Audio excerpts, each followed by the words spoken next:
No matter the topic, there are very few examples of humanity being 100% correct the first time.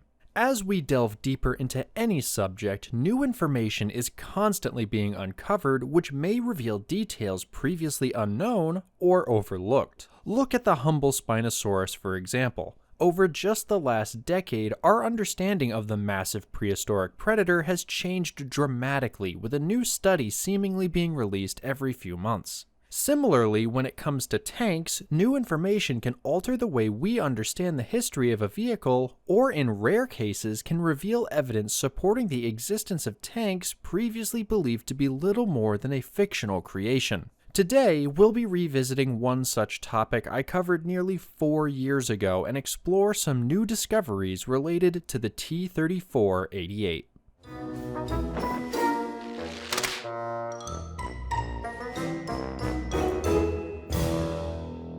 Really quick before we get into the video, I just want to let you know I have a brand new FCM36 sweatshirt design now available. Check the link below to get yours today and stay warm in style this winter. Now back to the video. If you watched the previous video on this topic, we discussed several different T-34s armed with 88mm guns, those being the Photoshop T-34 armed with a Flak 88, the World of Tanks creation armed with the 88 from a Tiger, and the one relevant to today's video, a T-34-85 modified to use 88mm ammunition. The first two remain works of fiction. However, the last one did have some evidence supporting its potential existence at the time, and the case for its existence has become much stronger thanks to the discovery of a document mentioning the tank and even potential footage and pictures showing the vehicle after the war. Before we get into that though, let's briefly go over the original story of this tank for any of you who haven't seen the original video. I'll be opting for the too long didn't watch version, so if you'd like the full version, go watch the previous video. Essentially, the story goes that a panzer unit in Courland, Latvia modified a T-34-85 by reboring it from 85mm to 88mm in order to fire German 88mm ammunition. This information came from one of the Germans stationed there by the name of Wolfgang Klodt. However, at the time, he was widely thought to be the sole source for this. Other examples, such as the Soviet 76.2cm guns rechambered for the German 7.5cm and fitted to the Marder III, do prove this sort of modification was both possible and had been done in the past. Unfortunately, while certainly plausible, little is known on how exactly the modification for the T-34 was done, and aspects such as the 88mm ammunition from the KWK-36 using an electric primer, which the Soviet 85 was not equipped for, made it difficult to say with any certainty if the tank truly ever existed. Due to this, many believed the tank to be nothing but a myth. This was basically where the story stood until earlier this year when a document resurfaced specifically referring to a T-34-88mm. I should note it seems to have been discovered prior to this year, but it didn't really receive any attention until recently. This particular document is a Soviet record from 1946 detailing the inventory of recaptured T-34s from the Germans.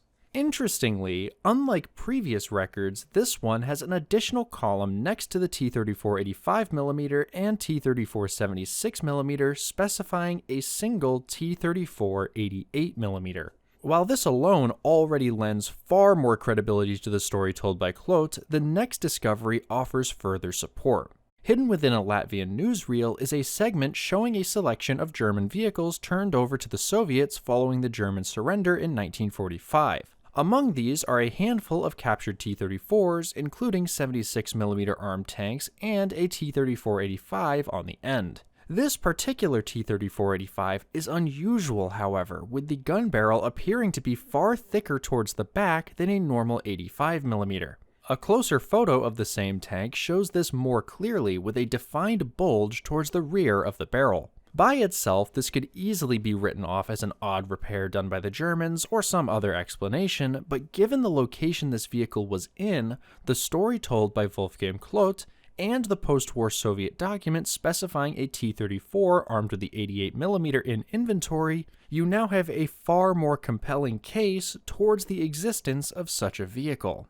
Unfortunately, the exact nature of the modification still remains unclear and open to speculation, but as noted earlier, it is something that could be done and was reportedly done using other captured guns to allow them to fire 88mm ammunition used in the Flak 88. This does solve the issue of the electric primers used for the 88mm anti-tank ammunition with the anti-air ammunition using a more traditional primer activated with a firing pin.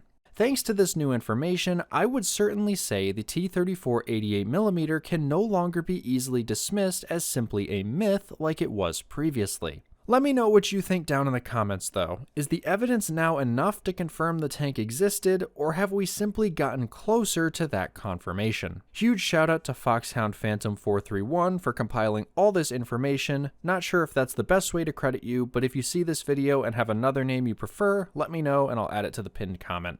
As always, thank you all for watching, and to my ConelyFans who support the channel. I hope you all found this topic interesting, and as this video was partly made thanks to some of you commenting on my previous video, I should remind you that I do read your comments, so be sure to let me know what topics you want to see covered in the future. If you liked this video, consider checking out another recent video I made revisiting the topic of the T-34-100, including photos showing the armor thickness of the turret armor on the Egyptian modified examples. Or, if you've already seen that one, YouTube thinks you'll enjoy this other video instead. Hope to see you there, or on my next video.